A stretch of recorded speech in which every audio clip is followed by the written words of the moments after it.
Hey everyone, I'm going to have a little chat about Tailwind. Picking it up, I thought there's a nice little pun there, picking up Tailwind. I was first curious, we were actually chatting about this before, so we've got a Tailwind and TypeScript night. I'm interested to know who actually already uses Tailwind. If you give us a hand. Yeah, okay, that's kind of what I expected. And who uses TypeScript? Of interest, yeah, more. Sweet, this is going to look really clever. Oh, magic. Get that cursor out of the way. But yeah, I kind of anticipated some of that. So a bit of crossover. I feel like, yeah, we're sort of playing with what that crossover would be. But you're at the right event. So I was going to dive in, and those and I was in this camp earlier on, who look at Tailwind and think, oh, okay, another utility library of CSS classes. It's messy. I've seen a good meme where it's kind of these three ultra-wide monitors in a row, and it says required for using Tailwind, and the idea you just have these classes that run and run and run. But actually, this is kind of what a really kind of well thought out semantic class looks like using utility concepts like Tailwind. So we've got this. I might try and use a cursor actually. This apply here. That's very difficult, and it always inevitably gets messy. If you've ever been on a big CSS project where you've got these very kind of well thought out, let's have semantic CSS classes that describe what this is, classes that repeat, maybe use some IDs to sort of really punch in there some inline CSS. Give it a couple of years, and it's suddenly you're embarrassed by it. No one wants to touch it, and Tailwind is actually quite well thought out. It's come from that pain point, and it does tend to scale really well because you're able to sort of pinpoint things with sort of specific ways of customizing classes, but also you get these very sort of general classes that once you're used to them, they're pretty intuitive. They make a lot of sense. And yeah, I definitely, if you're in that camp of not wanting to pick up another utility class because you've tried things before, there was stuff like tachyons. Obviously, we've all seen Bootstrap, where everything on the internet looked like Bootstrap. I'd give it a whirl, but I'll convince you longer. So assuming some prerequisite knowledge of Tailwind, we've got some of that here. You've used it. I was going to look at what's in the next minor version, 3.4. And there's some pretty cool stuff coming out, release date pending. But it's definitely a good sort of point to get into it if you've never used it before. And one of these sides is the Oxide engine, as they've called it. The last time they had a big release with this was 3.0. Just going to cancel that. I think that's okay. Sorry, Jake. And 3. I think it was 3.0. Someone correct me. It might have been 2.0, but they released the just-in-time engine, which was when you're using Tailwind, obviously you want to have kind of all the hot module reloading. You want to be able to sort of change stuff, change classes, and have that apply instantly. And if anyone was using sort of CSS tools, things like CSS Nano, for instance, things that predated post-CSS, which you'd use as a wrapper to hold Tailwind and to run it. There were things like UnCSS or Purge CSS that would go and take your big style sheet. Maybe you sort of drop in Bootstrap or tachyons, or maybe your own sort of reset style sheets and some other kind of helper classes, maybe something with like a whole SVG icon library. And you know you're dumping those in, but you also want to strip that out so that you reduce the page weight by not loading everything. So you'd use something like Purge CSS or UnCSS, but that would run on your production build. So what would inevitably happen is you'd change something, it would all work in dev, you then go and deploy it, and you realize, okay, that class was dynamic, or somehow it's not being caught by this, and production's busted because that class ceases to exist when you build it properly. And the just-in-time engine got rid of that kind of issue for Tailwind by making sure that dev and production had that alignment. So Oxide is the next biggest thing. And one of the nice things it does, this is not going to look great on there. I should have thought about that. But one is, as you can see by bars, old version on the top, new version on the bottom, and it's over twice as fast, which when you're kind of already in that sort of under 400 millisecond space feels extra.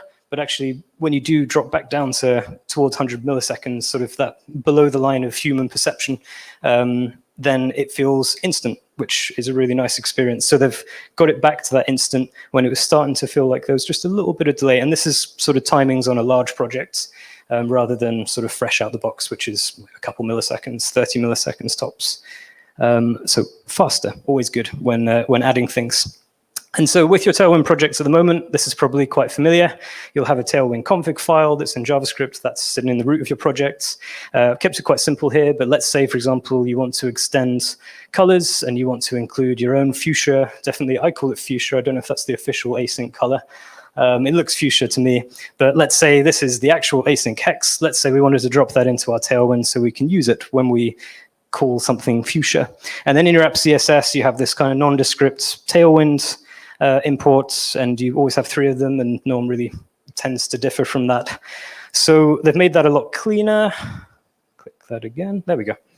And now everything is in CSS. There's no JavaScript for the Tailwind with this engine, and you import Tailwind as you would any kind of CSS library, and then you can actually theme it using syntactically correct CSS straight in there. So this is what that config would look like in the Oxide engine, which is a really cool step forward. And even cooler stuff is some of the features. And because it's a CSS framework, you do kind of tack on to cool new CSS stuff. So we'll look at some cool new CSS stuff. So one of those kind of rigged up a little setup here. So code on the left and demonstration on the right. And actually, I didn't check what browser we're in.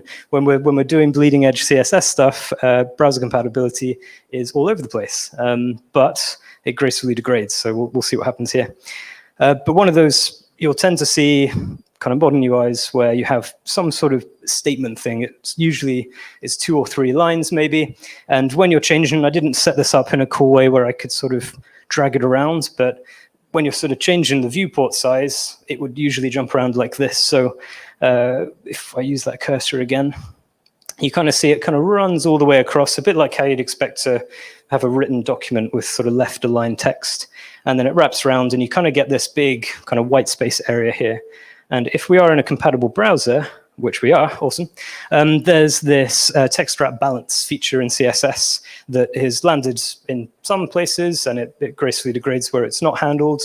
But we've got this text balance class on the top there, and that always ensures that essentially your text is balanced as described. So over a few lines, it will try and keep as best as it can text kind of balanced, which would have taken a bit of scripting and sort of figuring out string lengths and stuff before.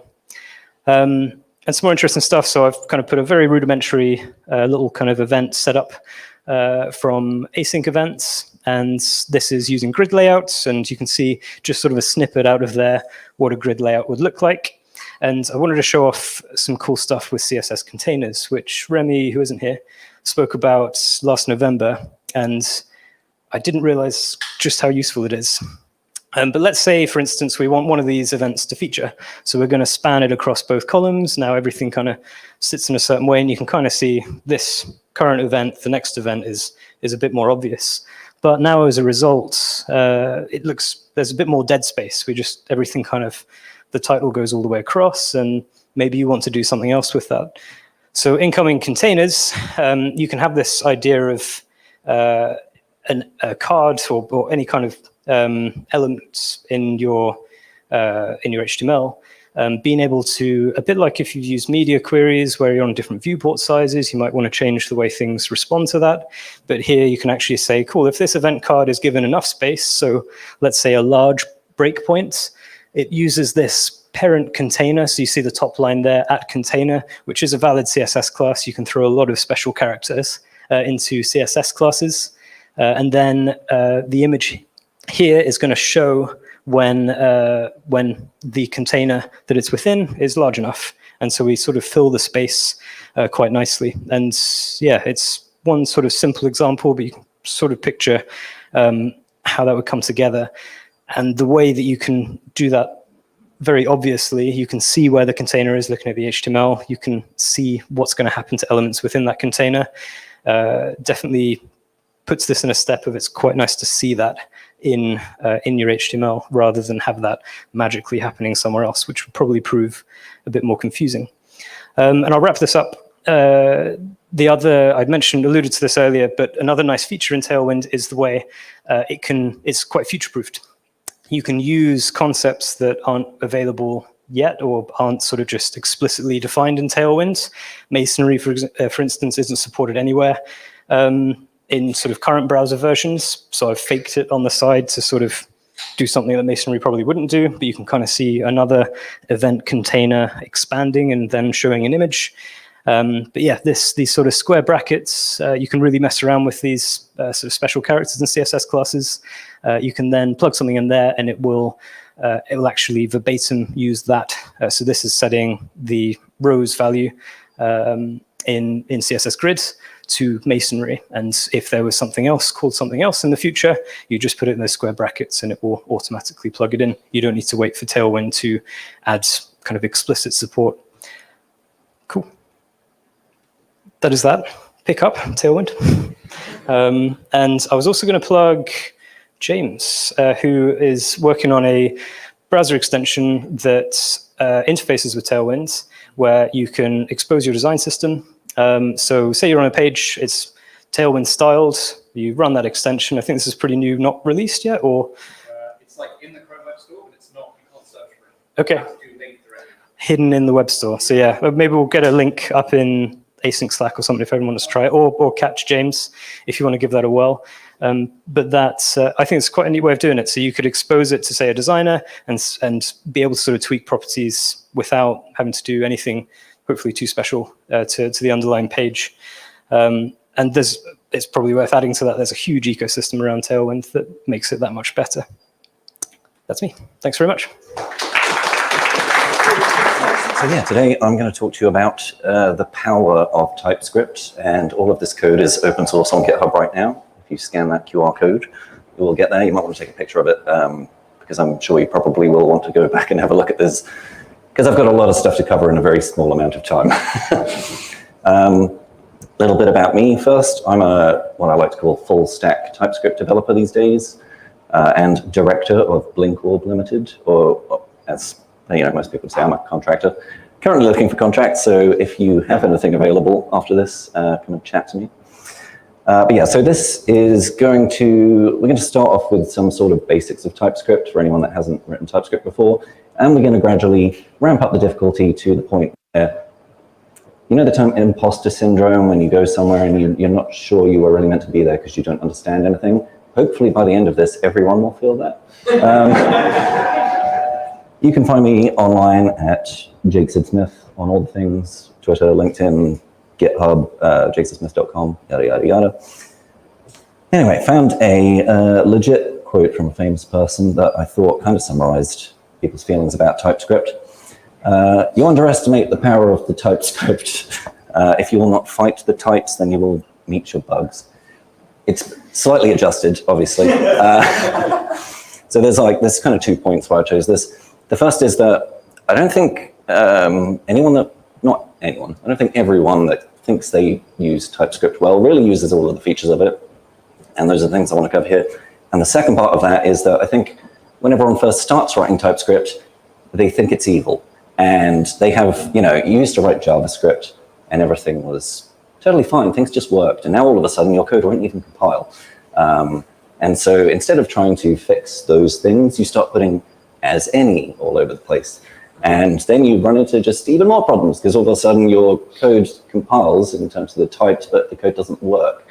And I found a quite suitable meme that also illustrates that. TypeScript is there to protect you from stuff. And as soon as you put an as any in there, you're shooting yourself in the eye. All right, hopefully this is large enough that everyone can see it. I've basically, instead of slides, just got a bunch of TypeScript files that you can go and look through because I realized that I have a nice little thing that allows me to take screenshots of my code, but it didn't screenshot the errors, and those are important. So, TypeScript basics, right? We've got a little function here called say hello. It takes a value, and it console logs hello, that value. So in this case, we've got our name is async. When we say hello, it's going to console log hello async. And this looks exactly like JavaScript, except that we had a type of the thing that we're passing it in, right? Why would we do that? Well, it's because now, if we try and pass in a number, because we typed it as string, it's going to give us an error. Type number is not assignable to parameter of type string. Cool. Why else might TypeScript be useful? Well, if we change our const to a let, by default, TypeScript's going to infer that this is a string because at first we set it as a string, and then it's going to complain that, again, we can't assign a number to that. And there are a couple of different ways around this.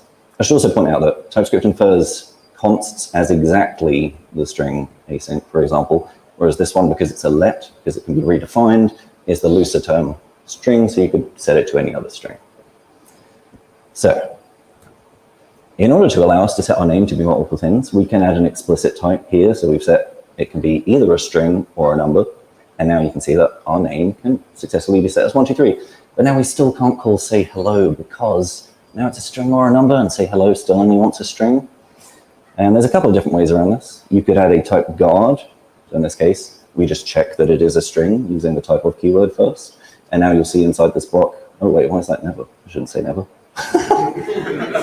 What have I done wrong here? Anyway, I shouldn't say that. It might just be that my TypeScript's been a bit weird, and I should reset this. Restart TypeScript, or is it just going to freak out and say this? Okay, ignore that. It works. That's how you normally do that. Or what would probably be more sensible in this circumstance is that we just update our say hello function so it can take either a string or a number, right? And everything works fine. Now we can pass in our name as async, as the string, or as 123, and that works fine. Moving on to slightly more complicated things. We're basically going to I'm going to add more concepts as we go, and they'll eventually build up into stuff that's a lot more complex than this. So I've got a function here called toHuman-friendly Boolean, and I guess Booleans are kind of human-friendly anyway, true, false, those are words. But in this example, we pass in a Boolean, and we want it to return either yes or no. If we hover over this, you'll see, right, it takes a Boolean and it returns yes or no. TypeScript has automatically inferred that it's going to be one of those two strings that's returned. However, it doesn't know that, well, I mean, we're passing in true here, and we're still getting, it could be no back as a result. Isn't ideal. I mean, this is probably fine for 99% of all use cases, but for the sake of example, what if we were to try and get this to type correctly? So now if we hover over this, you'll see that it knows that true is being passed in, and knows that yes is the result. And the way we do this is by, instead of having our value being typed as any Boolean, we've introduced a generic value. So this little definition here at the top. I should point out, you're going to see the letter T a whole lot in this talk, and it's just kind of convention that generic things are single capital letters. Doesn't matter what you call them. But in general, if you try and use a full word for something, that word is probably going to be used as a type somewhere else, and you'll end up with clashing types. So, right, what does this mean? T extends Boolean means that we're expecting a thing that is a Boolean, but it could be true or false, or it could be both. That's a bit of a weird thing to get your mind around. It could be, okay, it can't literally be true and false, but a Boolean is true or false. It's true and false. It's a union types are weird. We'll explain that a bit more in detail later. Anyway, now we've defined our T. We can set our value to be of type T. Right? So now that's how it's gone from just being Boolean to being true. We've inferred that the thing that's passed in is true. And then we've got a return type explicitly set here for our function. And you'll notice that this looks a lot like the ternary that we had here before, but it's a bit different. It also uses that same extends syntax as up here, but again, it means something sort of different. It's kind of like the inverse of our generic definition here. This means our T must be a Boolean, and down here we're saying if our T is true, but roughly we're saying if our T is true, then the return type is yes, otherwise the return type is no. And that's how we get the type here. So you'll see that we have a type error here. Yes or no is not assignable to type T extends true, yes or no.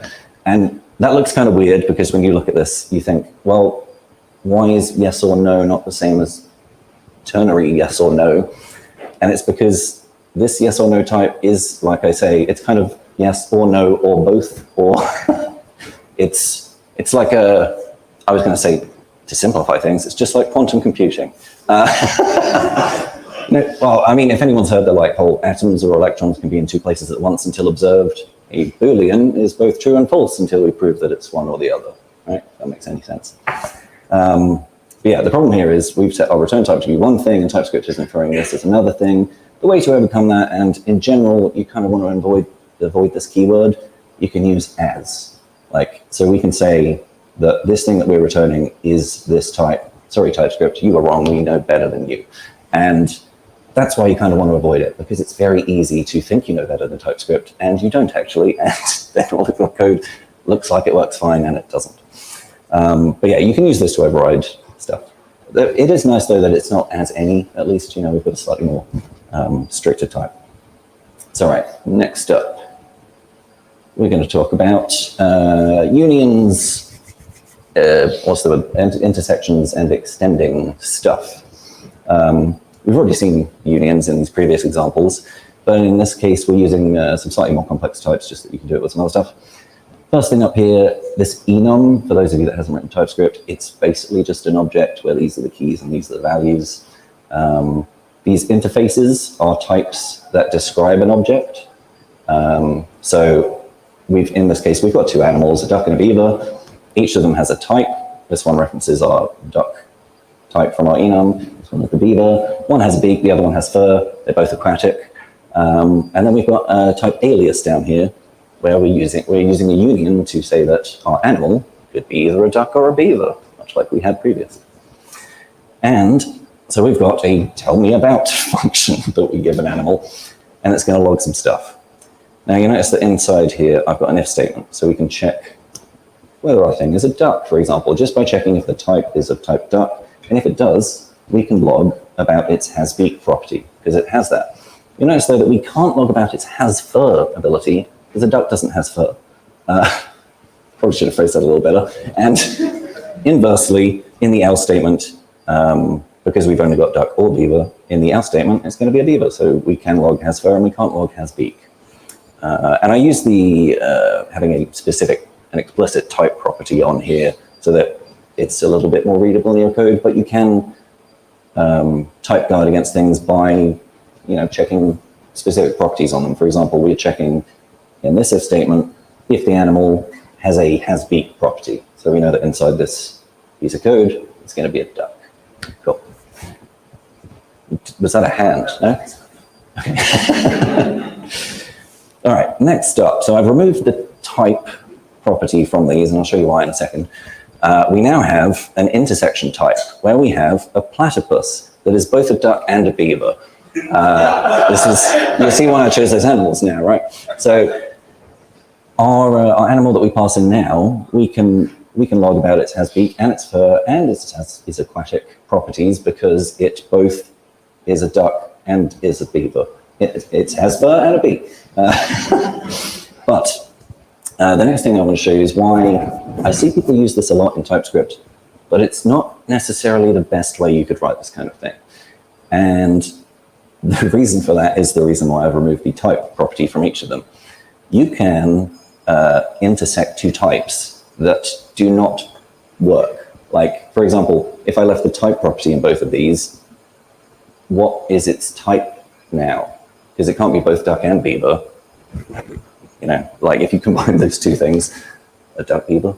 I don't know. Anyway, it's impossible. So if, like, in this example, I add a make sound function, right? So this one, the duck makes a quack. I have no idea what sound a beaver makes, but to illustrate the point, they both now have a make sound property that's different. And you'll notice here that we've got this error down here.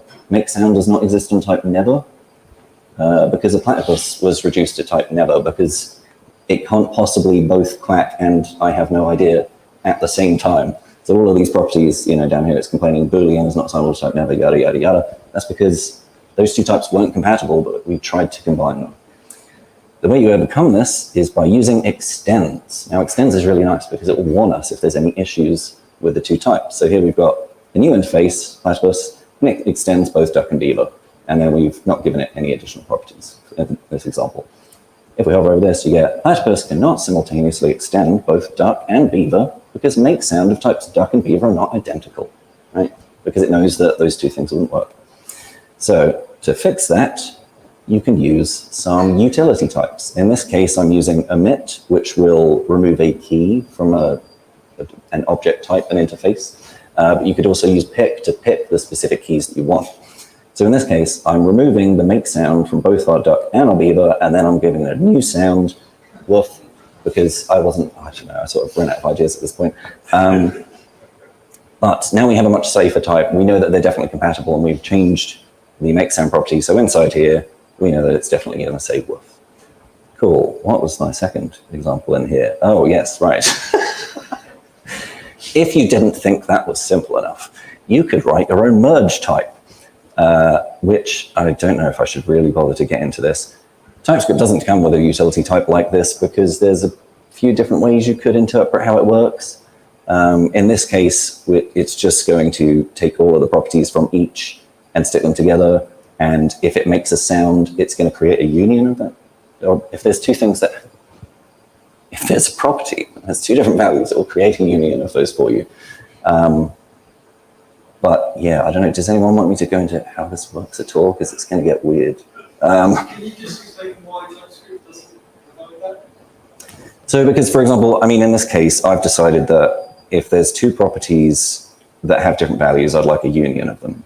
But other people might not decide, like, there might be cases where you could have an intersection of those two things instead of a union of those two things.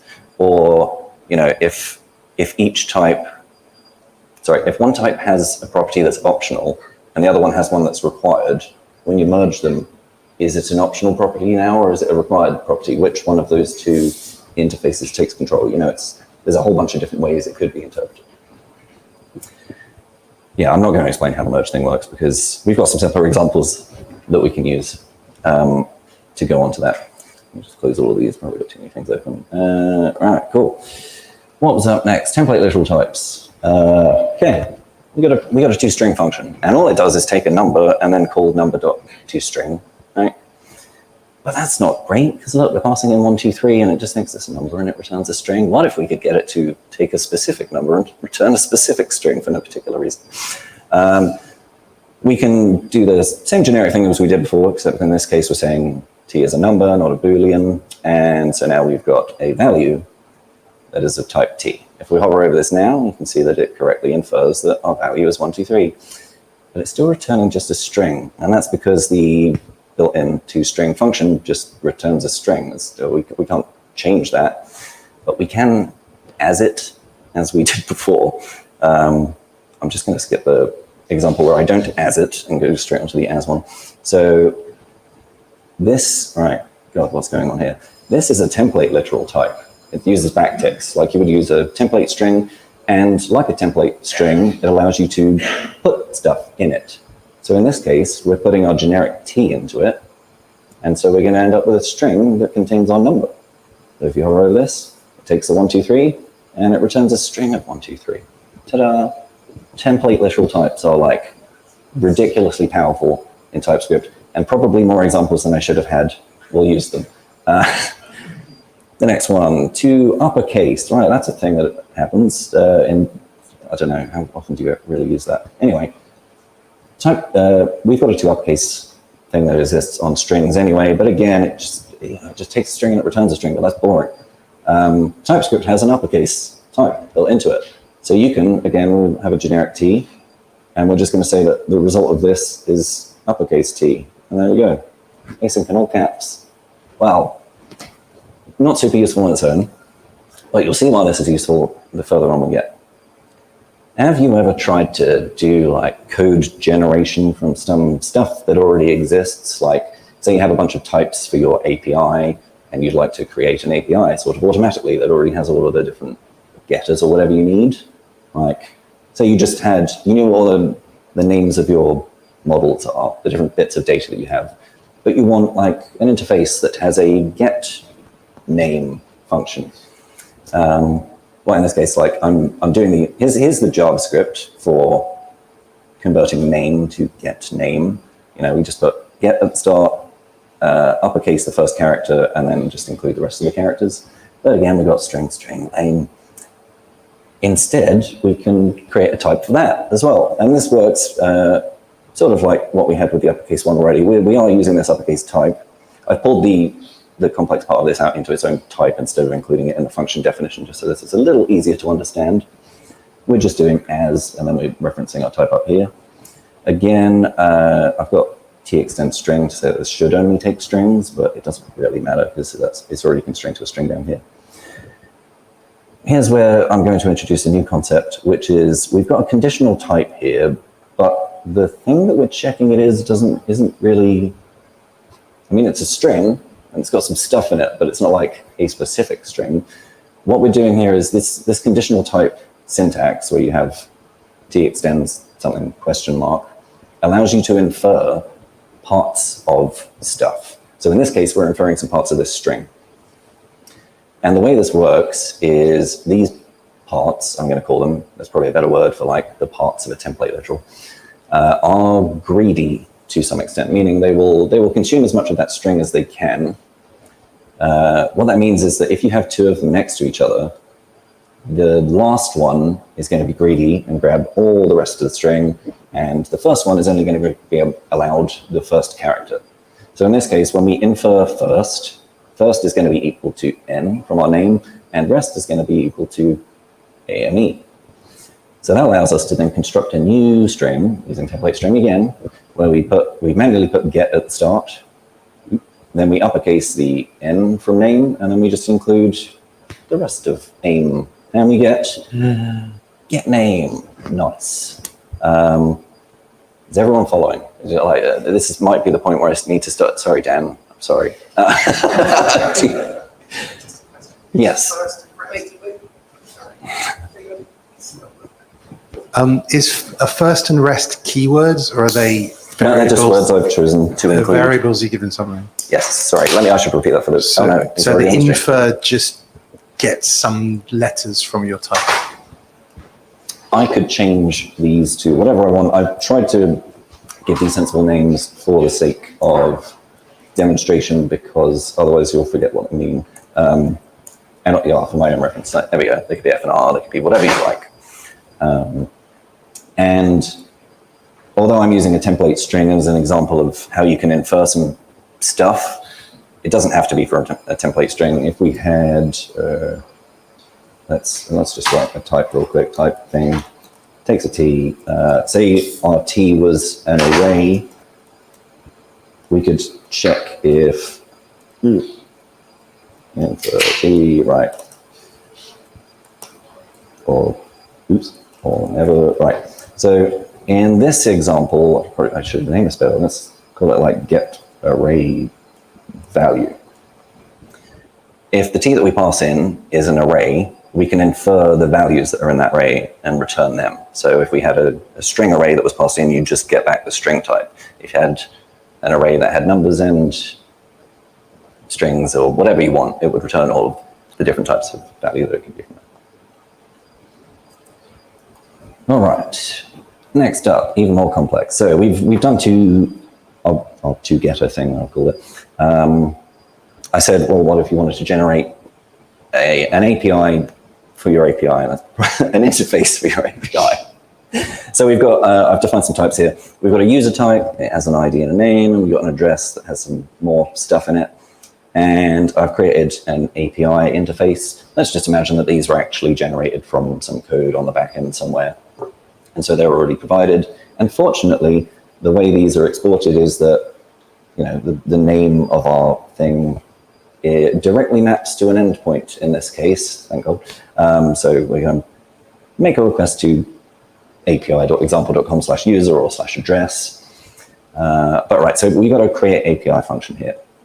What I was trying to construct here is that it would be really nice if you just pass in the names of your model and it automatically goes and reduces those into an object that contains, for example, a getUser property that would automatically go and make our API request and would be nice and strongly typed. However, when you write this kind of out of the box like this, you'll notice that the type that it returns is just what looks like an empty object. And in fact, this case actually is, but this is sort of a special type in TypeScript that just means anything that's not, anything that doesn't not exist. Like not null, not undefined, not void, not never.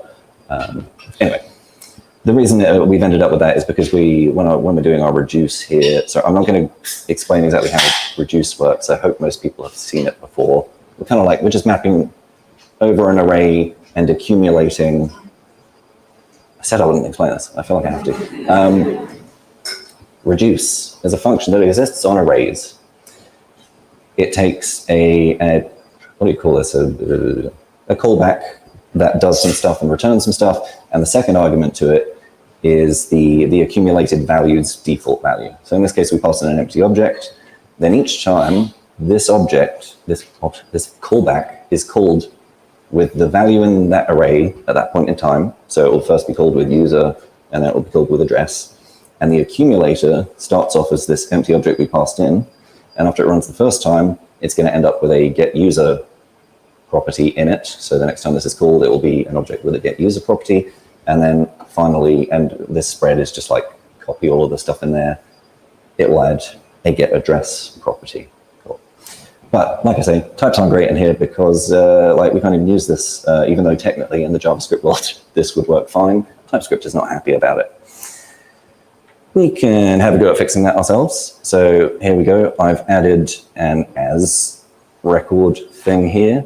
This should note that I've changed some stuff here. What did I change? Right.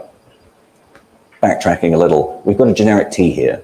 Our T is a read-only array, which is just like, you can have mutable arrays or read-only arrays. If you don't use the read-only keyword here, then you can't pass in mutable arrays into it, or vice versa. No, wait. If this was a mutable array, you can pass in read-only arrays to it, because it implies that this is going to be mutating or something. Whereas having the type as read-only means we're not going to mutate the array that was passed in. We're saying that the things in our array are any keys of our API type here. So we're saying they can be user or address, which is why down here it allows us to pass in user and address. Right. So we have a generic T that represents the array here that we're passing in. And then we're going to say that this function returns, essentially, record, for those of you that don't do TypeScript, is a utility type that allows you to quite easily define the type for an object. So it just allows you to find the keys that that object's going to have and the values that that object's going to have, but they don't have any direct mapping from one to the other. So in this case, ooh, how do we explain? There's so many things to explain on the screen. Let's start simple. T number. This is like when you're doing index access of an array and you do 0, right? If we did T0, we get user. If we did T1, we get address. If we do T number, which includes both 0 and 1, then we get both user and address, because those are all of the values that could exist in our array. So our keys of our object end up being user and address, and it returns a function that returns a promise with any in it, because, again, don't do this because I'm partially including bad examples. But you'll notice here that we've got a problem. Why is that? Get user doesn't exist on type record user address, and that's because TypeScript has allowed me to tell it that I know better, but I didn't know better. I've just included both user and address as the keys that should exist in this, whereas they should be get user and get address, because that's what we're doing in the reduce function. So we can fix that by pulling in this little bit of code that we had from the previous example. And all I'm going to do is take our user and address type and wrap it in our toGetter type. So now we get an actual get user. And at the moment, these are both going to just return a promise with anything in it, because I haven't got around to strongly typing that. Don't save that, or did I? So here's where everyone's going to get lost. I'm going to get lost. Right. Our previous example did give us an object that had the get user and get address keys in it that we wanted, but they just the values were just functions that returned any promise. You know, it could have had anything in it. But we've got a mapping. We've got a mapping directly of user to our user type and address to our address type. So we can utilize that. And the way I'm doing this is, instead of putting a record in here, I've created a new type called toAPI. And in this, ignore the top line. In this, oh God, where do I start in here? In this, we're manually mapping over our array of, no, wait, I've changed things. Going back. All right. I ditched the array type that we had here. Instead, I've made our T be an object, right? It's an object with string keys and any values. That allows me to manually pass in my API type here. The reason I'm doing this is because arrays are not fun to work with in types. But I won't go too much into that, but I'll show you why they're a pain in a second. So now our T isn't an array, but we can say that our models that we're passing in are an array of the keys of that object, right? So again, user and address are fine to pass in there. All right, then this gets passed into our to API. So our T in here is basically essentially equivalent to our API that we're passing in here, but you could pass in any other T, any other interface of stuff that maps one thing to another. Ignore this line, we'll get back to that. The first thing we're doing is using these conditional types thing again to allow us to basically, when you use conditional types, they both allow you to conditionally return something, but also break something down into its individual pieces. So if we had a union of string and number, and we use a conditional type, the way you should look at that is that it's kind of like calling it each time, first with string and then with number. So in this case, when we do key of T, a key of our API interface extends something, in this case, I just want to infer what that thing is, we'll first be getting user as K and then address as K. There's a lot of confused looking faces and we haven't even got to the mad stuff yet. Would anyone like me to break that down in simple, or like, I don't know how better to put this. By doing a conditional typey thing, we can infer some values of a thing and we get one of them at a time, right? The next thing we're doing is checking if our K extends string. And we know, we've already said, right, that our object has string keys, but that doesn't mean that it doesn't also have number keys or symbol keys that could be numbers or symbols. So we're just doing a quick check here to make sure that it is still a string, just to appease TypeScript. Just take my word for it. He gets angry if you don't. So this, our K here is going to be the string user, and then we're going to loop. No, not exactly loop, because it's only user, right? We're going to loop over the exact string user in the exact string user, which is it's just going to be user, but wrapped in our toGetter type. So we're basically creating a new object here that's first going to have the string get user as a key. But because we have this key is just user, we can also use it to look up the value from our API. So if our T here is our API and our K here is user, then we're going to get the user type here. So we can use that to map our promise value to actually be the correct promise type. And if we scroll down here, let's see, if we hover over there, look, when I get user, we get a promise user, and when I get address, we get promise address. Yay! The rest of the stuff here, this union to intersection type is because, I said when you use a conditional type like this, you're kind of like iterating over the thing as if it's a union. So you end up with a union of stuff. So we're going to end up with two objects. It's going to be this object or that object. So the first object being one that has a get user key, and the second object being one that has a get address key. But we actually want both of those things. We want it to be an intersection type. So that's where union to intersection comes up, and I have no idea why this works, but if you get into more complex TypeScript stuff, you'll find yourself using this more than you'd like. If you just Google union to intersection in TypeScript, it's the first answer in Stack Overflow. I just copied it straight out of there. It's a sort of side effect of the way the type system works that can be useful. And finally, I've got this little object end looking thing here, and that's just because, why did I do this?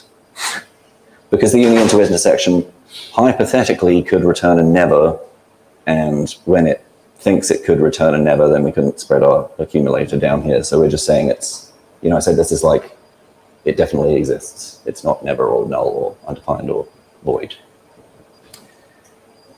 Right, what is my final example here? Do we have any questions? Because we're already getting into the mad stuff. Would anyone like me to recap any particular section of this? Yes. I have two questions. Sure. The first one is, what does infer mean in terms of TypeScript? Infer. It's kind of like guess. It's like let TypeScript decide what that thing is. How would it decide? It infers it.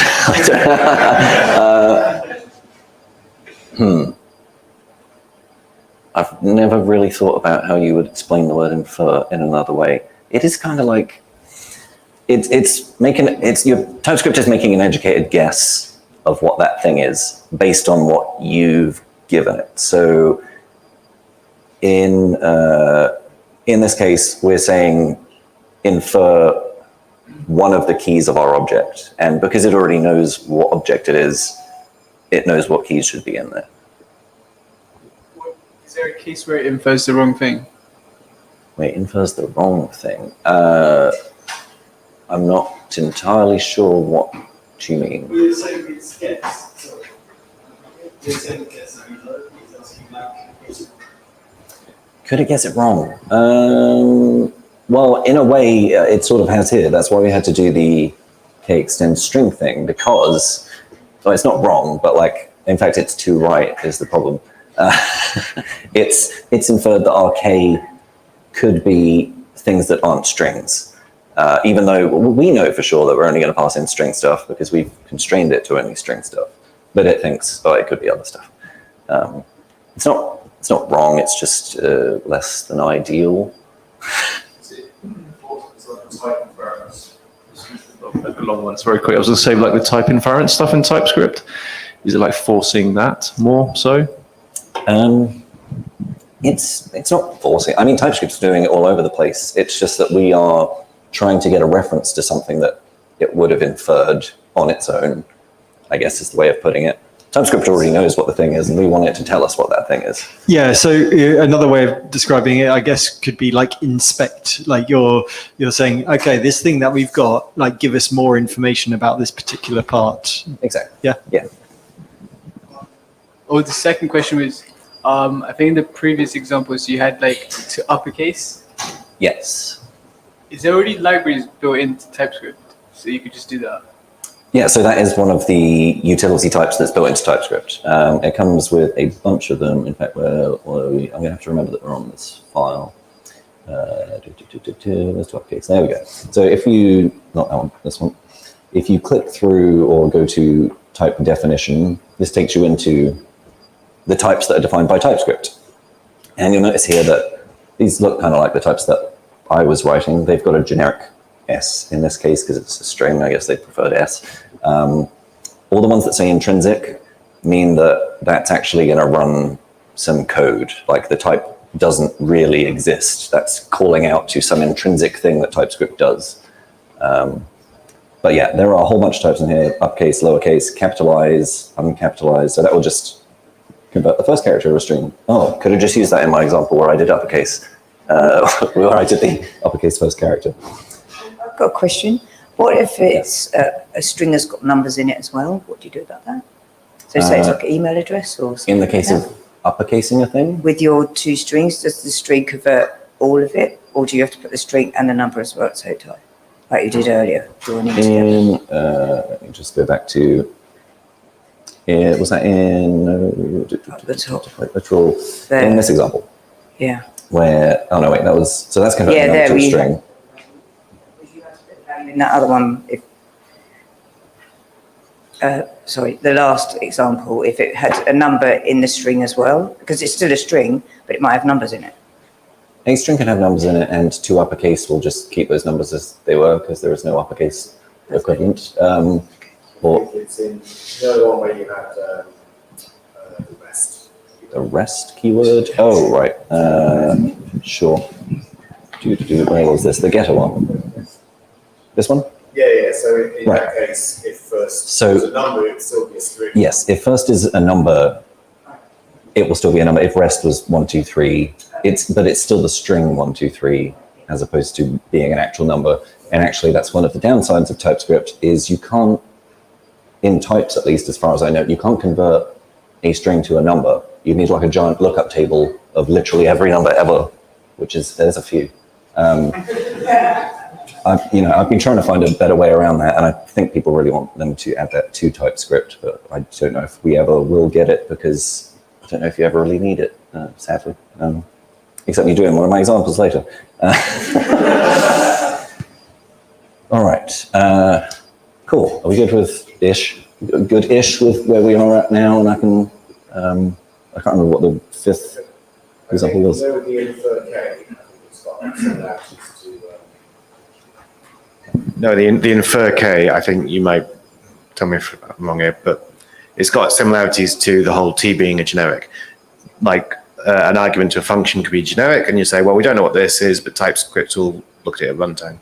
So you can assign an input to a generic. But infer K, you're kind of doing it within the type, within the function. It's not, you're kind of creating, it's like you're creating a generic at that point. Yes, so you are essentially, well, it's not just that you're creating a generic, it's that you're inferring K out of key of T. Well, so the thing is, if I remove this line, let's remove all of the ternary stuff around that. And instead of doing, we don't have K, so let's remove that as well. Right, if this was simple, then that would be nice. Instead of using our K, we could do key of T, right? And we could stick key of T in here. But key of T at this point is all of the keys, right? The benefit of having the infer line is that it splits that K up into each of the individual keys. So it's kind of like it's running this multiple times, which is, again, why we end up with a union, because we return one object here that has two, get user, and one that returns get address, and they get stuck next to each other.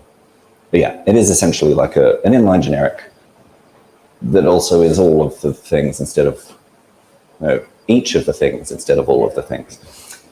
This is a really stupid question. I think that there's no stupid questions.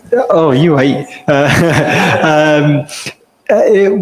Why do you have to have T extends record string any when we know that it is a record of string in any? Like, does that not complicate matters? No, I mean, like, this would run equally as well without that. Same down. Oh no, it wouldn't. No, because then you can't. That's right. T extends record. Why can't you just have it as record string any? If that makes sense. Why do you have record to have string any is an object with string keys and any values, but we want it to be specifically our API thing that's passed in. So the keys are user and the values are user and address. Yeah. And if we extend it, there's no guarantee that it will be string and any. It could be something else as well, which is why you're having to check that. Yes, if you don't have this, if you don't think of this like constraining a value to a specific type that you'd like, if you don't have that, then as we saw here a second ago, TypeScript's going to complain that we can't use our K type to grab stuff out of this T, because T could literally be anything. We don't know it's an object, so we can't start looking stuff up in it. Okay. Sorry, with you now. But yeah, there are definitely places where this probably isn't necessary. I haven't tried to remove it from any of these examples, but yeah, don't know. Maybe let's just like try pulling it out. Oops, there's an extra Z for no reason. So this is going to complain that, oh no, that's fine. You can do key of T even though if it isn't necessarily an object. Now our two API type complains though, because that one's expecting a record string any, and it isn't. So yeah, you have to constrain types here and there. I would recommend generally, if ever you have a generic, if you have a function that takes a generic parameter, try and constrain it to the things that you think are going to sensibly be passed into it. And you don't have to do them all. Like if you have a two-string function, just start with number, and then when you want to two-string more stuff than that, add those later. All right, what is new in my API 5? Cannot remember. Oh, right, yeah, this is where, I said arrays are really awkward to work with in types. Well, here's one of the reasons why. So we've constrained our model's array to be an array of user or address. But there's nothing stopping me from doing this, because it's still an array that has user and address. There's also nothing stopping me from doing, weirdly, this, because it's still an array of maybe user, maybe address or whatever. It didn't have to include address. But now you notice that our types are still allowing us to call get address, even though that definitely won't exist. because we told TypeScript we knew better than it. So the way I generally work around this, and you'll find that more often than not when you're mapping over stuff to generate things, that you're probably going to want to give more data than just the names of stuff anyway. So in this example, I've just swapped out our array for an object, and because I couldn't think of what would be a sensible thing to pass in here, I'm just saying the values are true. It doesn't matter what the values are. Minor change to our code up here. Instead of this taking an array of our key values, it's an object with those keys and some booleans that I don't care about. And then instead of just straight up calling reduce on that, I'm just grabbing the keys of it and then calling reduce. It works exactly the same as it did before. But unlike what we had before, it's now going to complain if we don't include address. Address is missing in our type. Objects are much nicer to work with. Any questions about that? Nope. Okay, cool. From me, actually, is that Yes. a common accepted pattern in TypeScript then, to convert arrays to?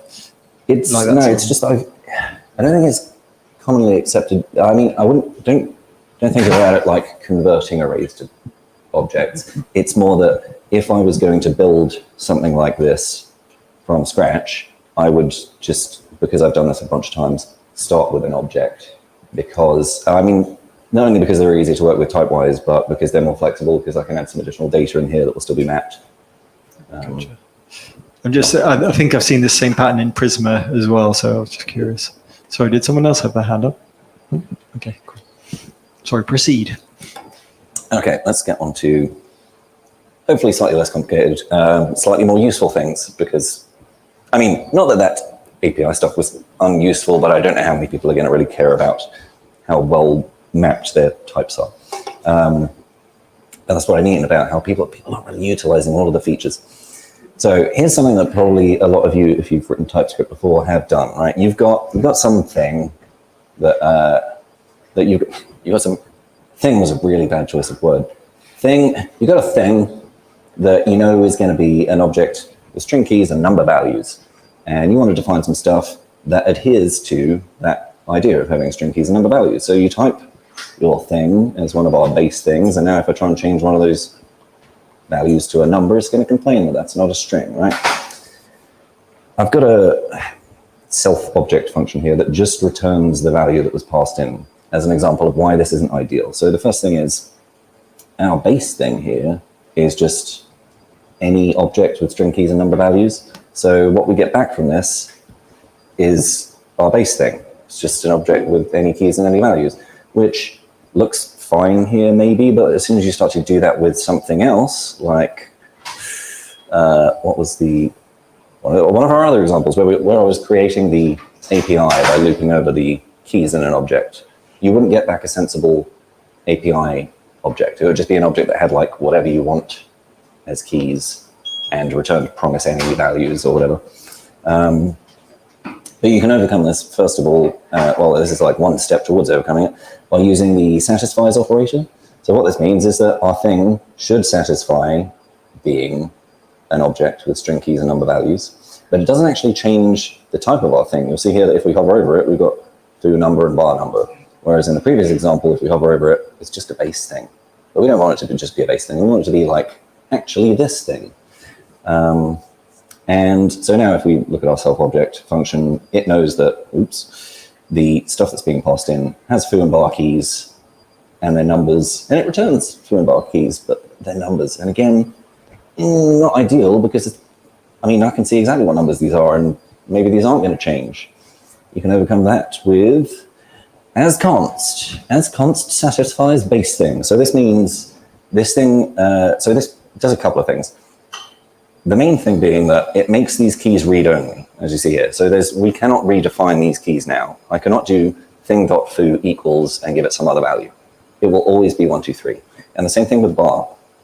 But we've still got our satisfies base thing. So we can get a really specific type and still make sure that, like for example, it has to have number keys instead of string keys. And because we've now got a very specific thing type, our self-object or any of our other functions that we've been working with today will know that, why does this keep vanishing? The value that we're passing is exactly that thing. And in the case of this thing returning exactly what it was passed in, that we are still going to have a foo and a bar with the values 1, 2, 3, and 4, 5, 6. Okay, that's one example of asconst, which you should totally use. It's very useful. I basically never write let these days. I feel like if I'm writing let, I've probably done something wrong. The more you can write const or make things as pure as possible, if you find yourself writing let, you can probably extract that out into a function that only uses const and just early returns. Anyway, just a random side note there. Const generics also come in handy. Here we've got the same self-object function. It takes a t generic, which is an object with string, keys, and any values. Important to note here, all right, so I said like avoid any wherever you can, and you keep seeing me use this when you're using generics. But that's because in the case of this generic, right, we're constraining a thing, but we're saying that I don't care what its values are, but when this t is actually resolved, it's going to have more specific values than that. In this case, they are numbers, right? So our t is now foo number bar number, and our function returns foo number bar number. But that's not what we passed in. Like I passed in exactly foo 1, 2, 3 and bar 4, 5, 6. So it becomes even more problematic when you're doing some kind of operation on that. So this function takes an object and converts all of its values that were previously numbers to strings. And the type that it returns is an object with string keys and any values, because I'm using some functions that are built into JavaScript and or TypeScript here, like object from entries that takes an array of key value pairs and turns it into an object. And we've got an object of entries here, which gives us an array of the key value pairs. And then I'm just mapping over that. So when you have key value pairs like this, you can destructure them to get the key and the value, and then just return the key as it was, because we don't want to change it, and to-string the value. This is like, I mean, you probably would have written this with a reduce back in the day, but now we've just got object.entries and from entries, which makes it a lot nicer to read, at least. Anyway, the point is, because from entries just returns this lame string keyed thing with any values, we've lost a whole bunch of type information in here. So we could, we could constrain our generic back to our string keyed any valued thing, which is going to infer it as more specifically foo and bar with numbers as we had before. And we can say that the thing will be, the thing that we're returning from this is a new object with those keys as the keys and the values as strings instead of numbers. But again, this is just, we've got any string is going to be the return values. We want more specific ones. So we can do what we did before. Here we're creating a new type object. This is a new interface. We're looping over each of the keys, and we're using that same template string thing that we had before to grab, again, looking up the key in our generic t to grab its value. So this will be each of 1, 2, 3, and then 4, 5, 6. And then we're wrapping in a template string. So we should get a more specific type out of this. But we don't. And it's only as of TypeScript 5 where this has become a nicer thing to be able to do. Before TypeScript 5, you would have to write as const every time you were passing a thing into this if you wanted it to return the things that you'd actually expect back. So we get, now this is read-only, just as we had when we typed as const on a variable before, but you can do it inline. And so it can correctly infer the return types as string return types. However, TypeScript 5 adds const t, which allows it to automatically say, assume that any generic that is passed into this is the most immutable, strictest type of itself it can be. By default, TypeScript kind of infers things a bit loosely. So if you define an object, it's going to say, depending on which version of TypeScript you're using, that it has string keys and string values, or that it has foo and bar keys and string values, or something that's kind of like vague so that you can go and prod stuff in there. But by using const t and generics, you can make it immediately stricter and get the correct return types that you want. Whew. Any questions on that stuff?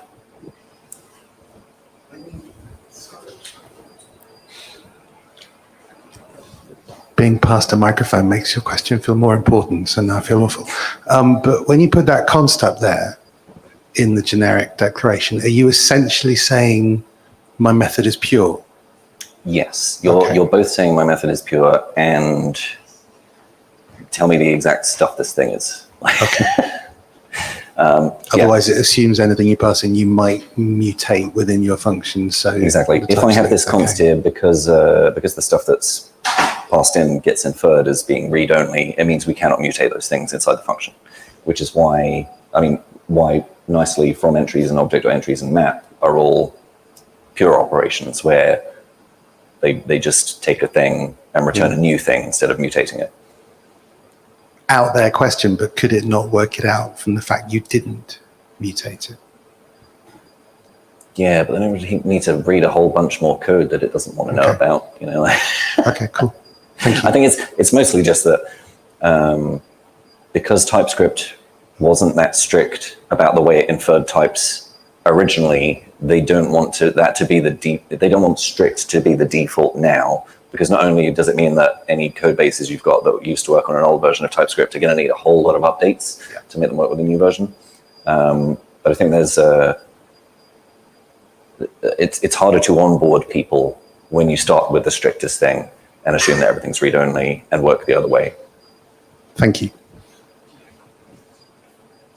Oh God, we got 5 minutes to go over the really difficult stuff. Right, okay. Reverse string. Why, everyone writes this all the time in their production code, don't you? How often, like the amount of times I need to reverse a table for a client. Split by empty string, reverse join. Done. Right, it gets to convert it to an array, reverse and join, but that's not just typed enough. Why not have a reverse string type for that as well, so that the thing that was inferred from the return type is here. I'm not going to try and pronounce it. Again, this works a lot like our examples from before. We check if it's a string with a first and the rest, and then instead of doing to uppercase here, we're reversing the rest and then sticking the first at the end. So this recursively calls itself and moves each character to the end. Ta-da, reverse string is a type.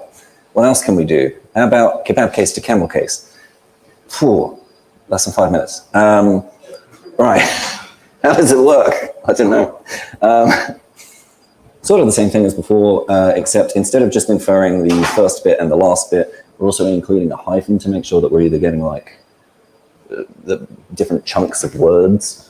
So in this case, we have two types for this. Kebab to camel case, which keeps the first word as it is, and then takes the rest of the words and kebab case to camel case internals them, which does the kebab casing of the rest of it. So hello should be hello as it is. We just leave that as it is here, infer first.